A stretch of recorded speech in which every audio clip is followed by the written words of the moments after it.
मैं उम्मीद करता हूँ आप सब लोग बिल्कुल ठीक होंगे।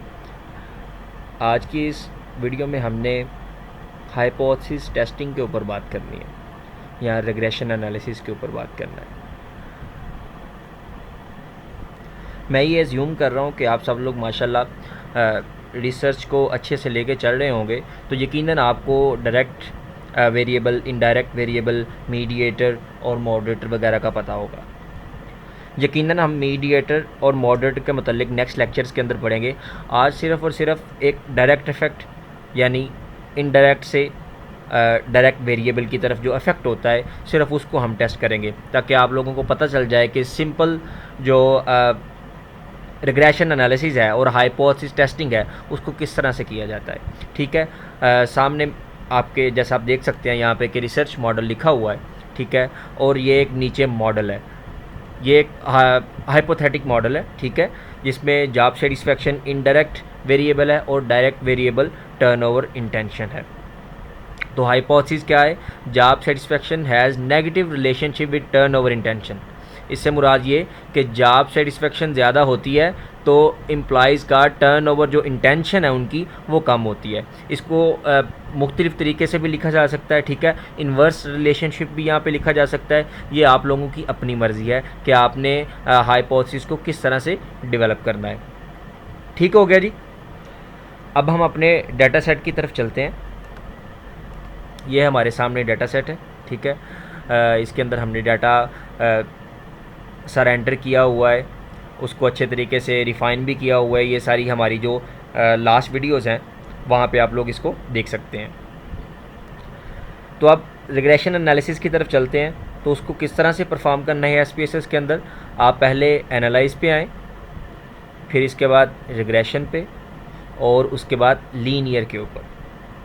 ठीक हो गया, आपके सामने एक ये लेआउट आ गई। ये मैंने पहले से यहाँ पे रखे हुए थे, चलिए इनको मैं बाहर निकालता हूँ।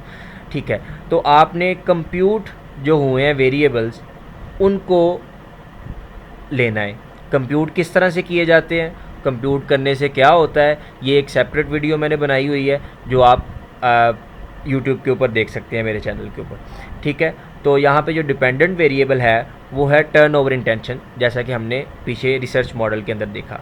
और जो इंडिपेंडेंट वेरिएबल है वो है जॉब सेटिस्फेक्शन। यहाँ पे जैसे लिखा हुआ है, आपने इससे मुतासर नहीं होना। ठीक है, ये मैंने अपने तरफ से कोड वर्ड लिखे हुए हैं। तो स्टैटिस्टिक्स में जाते हैं। यहाँ पे मॉडल फिट है, आर स्क्वेयर चेंज है, डिस्क्रिप्टिव है, कोलिनरिटी डायग्नोस्टिक है, डर्बन वाटसन। यहाँ पे आपने अपनी मर्ज़ी के जो एनालिसिस लगाना चाहते हैं वो यहाँ पे लगाएं। ठीक है, मुझे सिर्फ़ और सिर्फ मॉडल फिट की या कोलिनरिटी डायग्नोस्टिक की ज़रूरत है, इसकी भी इतनी ज़रूरत नहीं है, इसलिए इसको मैं यूज़ नहीं कर रहा हूँ। ठीक है, इसके अलावा प्लॉट्स भी हैं और ऑप्शंस भी हैं डिफरेंट। आप जो रिक्वायर है आपके सुपरवाइज़र की तरफ से आप उसको यहाँ पे ऐड कर सकते हैं। इसके बाद हम ओके का बटन दबाते हैं जी, तो एक टेबल सामने आता है। यहाँ पे लिखा हुआ है डिपेंडेंट वेरिएबल टर्नओवर इंटेंशन। ठीक है, और इंडिपेंडेंट जो था वो जॉब सेटिस्फेक्शन था। मॉडल समरी आपके सामने आ गई, ये बड़ी इंपॉर्टेंट चीज़ है। ठीक है, यहाँ पे आर है और आर स्क्वेयर है। आर स्क्वेयर बड़ी इंपॉर्टेंट चीज़ है। आर स्क्वेयर जितना ज़्यादा होगा उतना ही ज़्यादा अच्छा होगा, यानी मॉडल फिट होगा आपका। तो आर की वैल्यू लोग ज़्यादातर यूज़ करते हैं। ठीक है, इस आर को कोरिलेशन भी कहा जाता है। ठीक है, इसके बाद कुछ लोग एनोवा टेबल को भी रीड कर रहे होते हैं, लेकिन मुझे इसकी ज़रूरत नहीं है, हमें इसकी इतनी ज़्यादा ज़रूरत नहीं होती है। अगर किसी को ज़रूरत होगी तो वो बता दे, इसको भी रीड कर लिया जाएगा। इसके बाद जो बेसिक चीज़ है वो है कोफिशिएंट। यहाँ पे एक अनस्टैंडर्डाइज कोफिशिएंट होता है, दूसरा स्टैंडर्डाइज कोफिशिएंट होता है। ठीक हो गया। अब यहाँ पे जो अनस्टैंडर्डाइज कोफिशिएंट है यानी बीटा की जो वैल्यू है वो है -0.442। अब इससे मुराद ये है कि जॉब सेटिस्फेक्शन 1 यूनिट बढ़े तो टर्नओवर इंटेंशन 44% कम होगी। ये माइनस जो है ये इन्वर्स का निशान है, यानी कि एक चीज़ के बढ़ने से दूसरी चीज़ कम होती है। तो जॉब सेटिस्फेक्शन अगर ज़्यादा होगी तो टर्नओवर इंटेंशन कम होगी। और यहाँ पे जो तीसरी इम्पोर्टेंट चीज़ है वो देखने वाली, वो है सिग्निफिकेंस की वैल्यू। ये 0.05 से कम होनी चाहिए। यहाँ पे 0.000 यानी बिल्कुल ये ठीक है।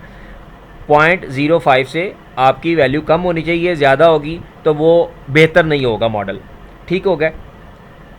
मैं दोबारा से बता देता हूँ कि मॉडल समरी, इसमें आर जो है वो कोरिलेशन को जाहिर कर रहा होता है, आर स्क्वेयर मॉडल फिट को। ये जितना ज़्यादा होगा 0.6789 उतना ही मॉडल फिट होगा। ठीक है। इसके बाद कोफिशिएंट के अंदर हम अनस्टैंडर्डाइज कोफिशिएंट या स्टैंडर्डाइज कोफिशिएंट, ये आपकी अपनी मर्ज़ी है, आप इसको ले सकते हैं। यहाँ पे -0.442 अफेक्ट है, यानी जॉब सेटिस्फेक्शन 1% बढ़े तो टर्नओवर इंटेंशन 44% बढ़ेगी, कम होगी टर्नओवर इंटेंशन, क्योंकि यहाँ पे इन्वर्स रिलेशन है। तो हम अपने मॉडल की तरफ चलते हैं। हाइपोथेसिस क्या था? Job satisfaction has negative relationship with turnover intention. तो जी हाँ, हमने अपने मॉडल से देखा, जो डाटा था उससे देखा कि जो जॉब सेटिस्फेक्शन है उसके बढ़ने की वजह से जो टर्नओवर इंटेंशन है एम्प्लॉइज़ के अंदर वो कम हो रही है। तो हम कहेंगे कि ये हमारा हाइपोथेसिस एक्सेप्ट हो गया है। सो हाइपोथेसिस टेस्टिंग बहुत आसान है, कोई मुश्किल चीज़ नहीं है इसमें। जो चीज़ें रिक्वायर हैं आपके सुपरवाइज़र की तरफ से, आप उनको अपनी मर्ज़ी से डाटा सेट से निकाल सकते हैं। ठीक है। नेक्स्ट लेक्चर्स में हम मीडिएशन की तरफ जाएंगे और मॉडरेशन की तरफ जाएंगे।